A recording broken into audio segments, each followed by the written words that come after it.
Aku tahu. Carlos mengerti Mami mencemaskan keselamatan mereka. Sudah ya, Mami mau melihat Carla. Kalian baik-baik ya. Iya Mami, kami tunggu kalian pulang.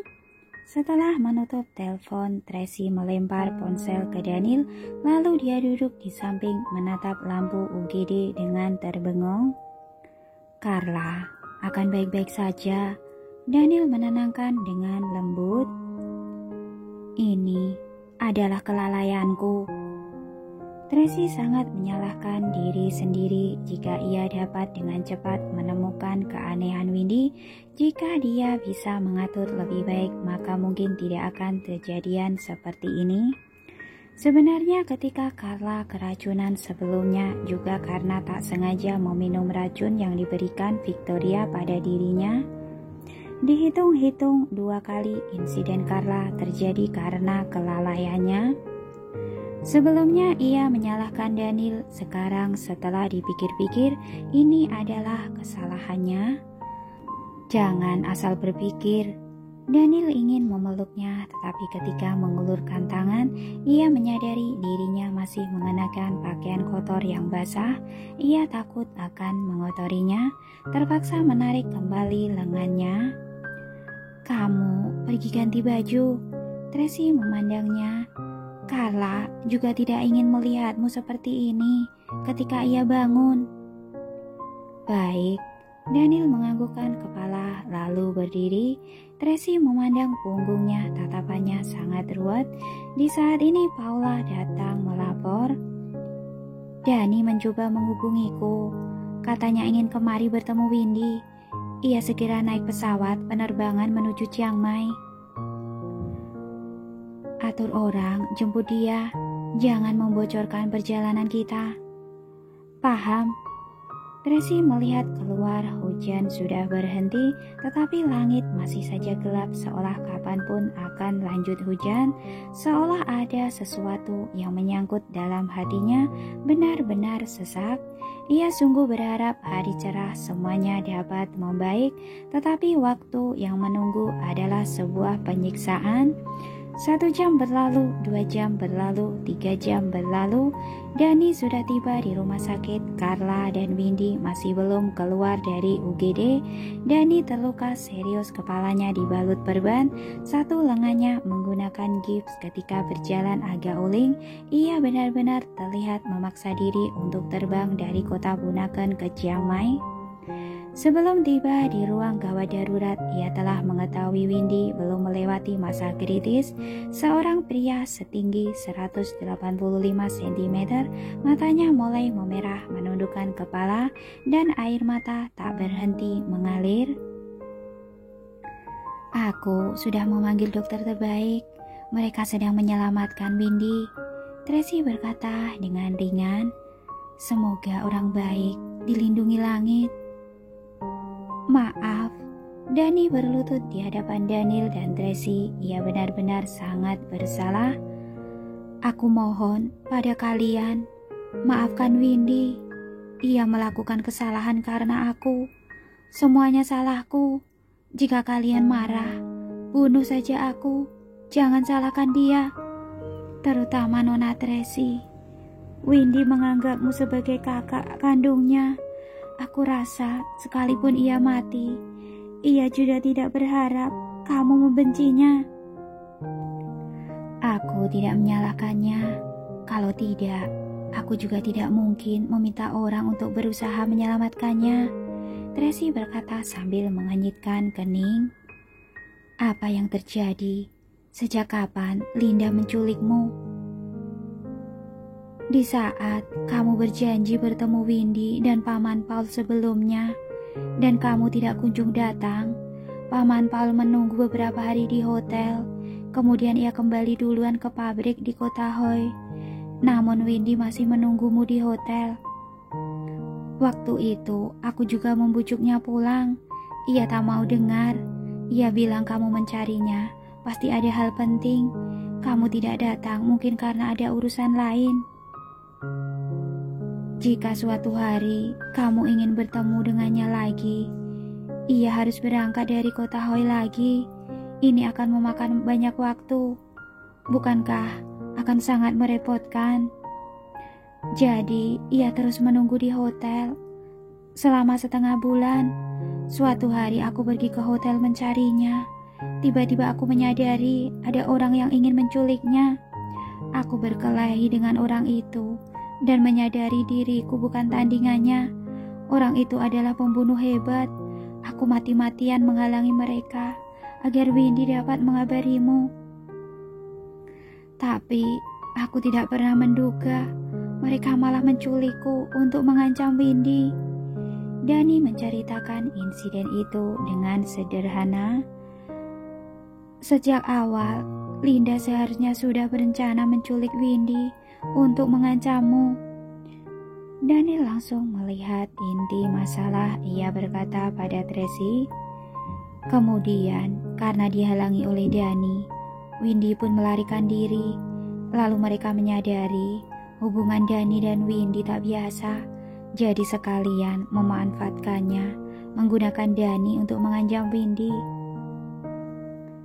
Benar, mereka selalu menghajarku dan menelpon Windy agar ia dapat melihatku langsung. Dani sangat bersalah. Semuanya salahku, tak berguna, tak bisa melindunginya. Ketika mendengar ini, suasana hati Tracy semakin rumit.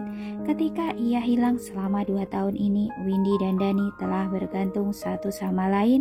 Dua orang ini memiliki perasaan yang dalam. Ketika ada orang yang memperalat Dani untuk mengancam Windy, awalnya hati Windy penuh dengan pro dan kontra. Tetapi ketika melihat Dani dihajar berulang kali dan hampir mengancam jiwa, pada akhirnya dia tak tega. Akhirnya ia memilih mendekati Tracy, bekerja sama dengan lawan membawa Carla pergi untuk menyelamatkan Dani. Sebenarnya Tracy dapat memahami perasaan Windy terhadap Dani. Ia sejak kecil selalu sendiri, susah payah merantau ke kota Bunaken, mengira dirinya dapat hidup bahagia bersama ibunya, tapi malah terjadi sesuatu dengan ibunya. Demi menyembuhkan ibunya, ia mengerahkan segala usahanya. Ia berusaha kuat, tetapi ia juga orang yang kekurangan kasih sayang, jadi ia sangat mudah terharu. Dulu Tracy pernah membantunya. Windy selalu mengingat di dalam hati ia juga pernah membantu Tracy dengan tulus. Kemudian ketika terjadi sesuatu dengan Tracy, ia lebih memilih menolak kompensasi dari keluarga Wellens dan memutuskan hubungan dengan mereka. Lebih memilih melanjutkan kehidupan sulitnya seorang diri demi menjaga rasa kesetiaan di dalam hatinya. Hingga Dani muncul dan memberikannya sebuah kehangatan. Mungkin baginya Dani adalah kehidupannya yang baru. Ibunya meninggal, Tracy menghilang, orang terpenting dalam hidupnya hanya tersisa Dani. Jadi ketika hidup Dani dalam bahaya, ia ingin menyelamatkannya tanpa pemikiran apapun, bahkan berani mengkhianati Tracy. Setelah Carla diculik, Tracy juga benci pada Windy, tetapi kemudian ketika ia tiba di Thailand dan melihat Windy mati-matian melindungi Carla, hatinya mulai tersentuh. Windy masihlah Windy yang baik hati itu, hanya saja ia melakukan kecerobohan dalam sesaat. Bagaimanapun sekarang Carla telah kembali diselamatkan. Tracy tidak membenci Windy lagi, ia hanya berharap mereka berdua dapat melewati kesulitan ini. Bangunlah, Daniel memapah Dani. Sekarang satu-satunya harapan semua orang adalah Windy dan Carla dapat selamat. Dani menghela nafas ketika mendengar ucapan ini. Ia memandang Tracy. Aku tidak menyalahkannya, Tracy berkata, tapi aku berharap ke depannya kamu tidak boleh membiarkannya membahayakan diri lagi. Kamu harus menjadi pria sejati, dapat melindunginya. Pasti, tenang saja, Dani menjamin dengan percaya diri. Baiklah kalau begitu, Tracy menganggukkan kepala. Setelah ia pulih nanti, aku akan membiarkannya tinggal di kota Bunaken, memberinya sebuah rumah agar kalian dapat hidup dengan tenang. Ini tidak perlu. Jangan bicarakan ini dulu. Tracy menyela ucapan Dani. Seharusnya kamu berdoa agar mereka berdua melewati masa kritis. Jika terjadi sesuatu dengan mereka, aku tidak akan melepaskanmu. Baik, Dani menundukkan kepala, tidak berani bicara. 3 orang menunggu di depan ruang UGD, menunggu dengan hening.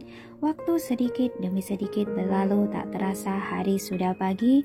Tracy berdiri di koridor melihat langit di luar. Setelah hujan badai, langit kembali cerah dan bersih. Cahaya matahari masuk melalui jendela kaca disertai harapan baru.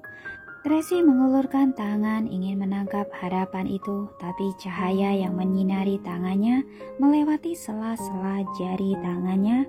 Hatinya tidak tenang, ada perasaan tidak enak. Sudah keluar, tiba-tiba Paula berteriak. Tracy lekas berbalik badan dan berjalan.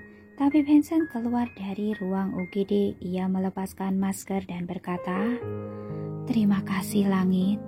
Carla sudah melewati masa kritis." Bagus sekali. Semua orang menghela napas lega. Akhirnya badai berlalu. Beban besar di dalam hati Tracy pun lepas. Sepertinya perasaan tidak enak itu hanyalah pemikirannya yang berlebihan. Nona Tracy, Windy juga hampir selesai. Di saat ini Naomi mendekat melapor. Tracy lekas berlari ke lantai bawah. Naomi dan yang lainnya mengikuti dari belakang. Dani sudah menunggu di depan ruang UGD. Ketika melihat Tracy mendekat, ia lekas menyambut. "Nona Tracy, bagaimana keadaannya?" tanya Tracy buru-buru. "Belum keluar, tapi lampu sudah dipadamkan. Seharusnya akan segera keluar." Dani bertanya dengan buru-buru. "Bagaimana dengan Carla?" "Carla sudah melewati masa kritis." Tracy menenangkannya. "Tidak apa, semuanya akan baik-baik saja." Bagus, bagus." Dani menghela nafas ketika mendengar Carla baik-baik saja. Di saat bersamaan ada sebuah harapan baru di dalam hatinya. "Sudah keluar." Tracy melihat dokter berjalan keluar dari ruang UGD. Mereka lekas mendekatinya. "Dokter, bagaimana?" "Maaf Nona Tracy." Dokter melepaskan masker dan berkata dengan serius, "Luka di otak Windy sangat serius. Dia dalam keadaan koma parah. Takutnya apa?" Tracy buru-buru bertanya. "Takutnya ia tidak akan sadar dalam beberapa waktu ini." Dokter berkata dengan serius. "Dilihat dari sudut medis, ia sekarang mati otak. Bahasa lainnya adalah ia dalam kondisi vegetatif." Ketika mendengar ucapan ini, kedua kaki Dani lemah. Ia hampir tumbang ke lantai. Rian memapahnya dan menenangkannya. "Kami akan memikirkan cara. Pasti ada cara." Tracy tercengang beberapa saat, kemudian kesadarannya baru kembali. "Tidak mungkin, pasti kemampuan kalian yang kurang. Pasti ada cara lain," ucapnya dengan panik. "Juga ada kemungkinan ini." Dokter itu bersikap rendah hati. "Dengar-dengar, tabib Hansen juga di sini. Anda dapat memintanya untuk melihatnya." "Benar, tabib Hansen." Tracy lekas berkata pada Naomi, "Cepat, panggil tabib Hansen." "Tabib Hansen baru keluar dari ruang operasi. Biarkan dia istirahat sejenak." Naomi berkata dengan santai. "Aku kumpulkan dulu hasil laporan pemeriksaan Windy, lalu akan berikan padanya. Ia bisa melihat-lihat dulu." "Aku punya laporannya. Aku akan minta orang berikan padanya." "Terima kasih dokter."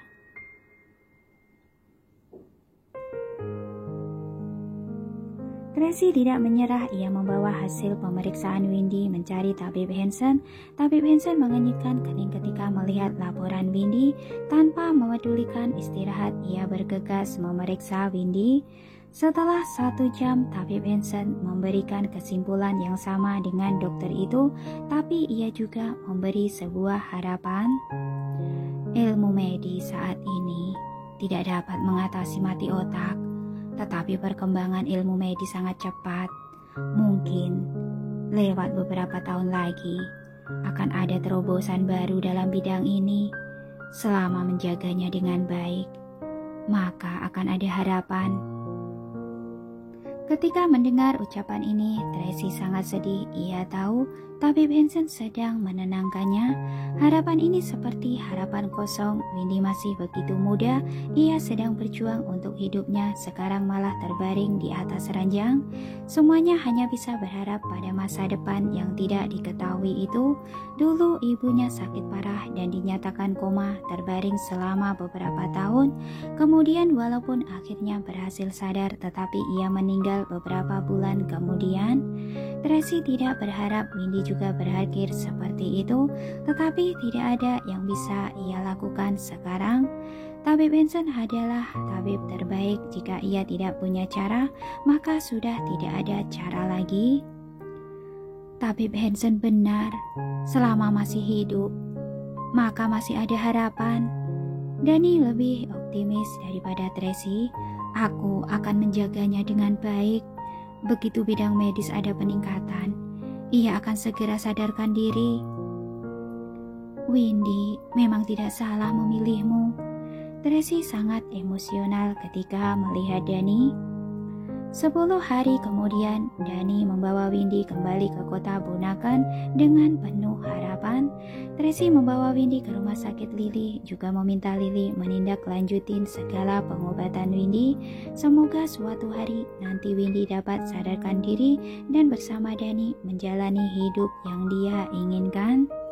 Kepulangan ke negara Embron ditunda setengah bulan lagi dari waktu awal yang ditentukan. Tracy ingin menunggu sakit Carla stabil sepenuhnya baru pergi. Ia akan sangat sedih jika tidak ada di samping Carla saat ia sakit. Dalam setengah bulan ini, Tracy tinggal di villa sisi utara menemani Carla berobat. Carlos dan Carla sudah kembali setiap hari menemani Carla, menghiburnya agar ia senang. Tetapi melalui kejadian ini, Carla yang awalnya sangat periang menjadi pendiam. Ia selalu memandang keluar jendela dengan bengong. Kadang-kadang ia bertanya kepada Tracy, "Mami, di dunia ini ada banyak orang jahat." Ini satu sisi Tracy tidak tahu bagaimana menjawabnya. Setelah merenung, ia menjawab dengan lembut, "Di dunia ini lebih banyak orang baik." "Kalau begitu, kenapa Bibi itu jahat sekali?" Carla sulit menjelaskan. "Orang itu tidak berhenti menginjak kepala Bibi Windy, tak berhenti menendangnya. Demi melindungiku, Bibi Windy jadi seperti ini." Setelah bicara, air mata Carla menetes, tetapi ia tidak bersuara, hanya menangis dengan diam-diam. "Jika aku sangat hebat, sangat pintar seperti Kak Carlos, seperti Kak Carlos yang bisa bela diri, mungkin aku tidak akan ditangkap. Bibi Windy juga tidak akan kenapa-napa karena melindungiku." "Bukan begitu, Carla. Ini bukan karena kamu." Tracy lekas menenangkannya. "Kamu hanya anak-anak." "Kak Carlos dan Kak Carlos tumbuh besar bersamaku, tapi mereka tidak pernah merepotkan papi dan mami." Carla menundukkan kepala dengan sedih. "Sedangkan aku juga sakit-sakitan dan diculik. Aku terus-menerus merepotkan kalian." "Carla, anak bodoh, kamu tidak boleh berpikir seperti itu." Tracy memegang wajah Carla dan berkata dengan cemas, "Kamu sama sekali tidak merepotkan papi dan mami. Sungguh tidak." "Mami, jangan cemas." Carla menyunggingkan senyuman kembali, menenangkan Tracy. "Aku baik-baik saja. Aku sangat baik. Benar." Hati Tracy sangat pilu melihat Carla. Ia tahu beberapa kali kejadian ini tidak hanya memperparah kondisi fisik Carla, juga menyebabkan kerusakan mentalnya. Tracy memanggil ahli psikologis anak untuk membimbing Carla. Setelah melewati masa pengobatan, Carla tampak membaik. Hanya saja ia tidak terlalu sering tertawa lagi jika dibandingkan dulu, tetapi ia mulai menyukai belajar. Ia mulai berinisiatif belajar pengetahuan baru dari Carlos dan Carlos. Ia juga berkata kepada Carlos setelah ia sembuh, ia ingin belajar seni bela diri dengan Carlos. Kedepannya dapat melindungi diri sendiri. Carlos dan Carlos sangat senang melihat perubahan pada Carla seperti ini.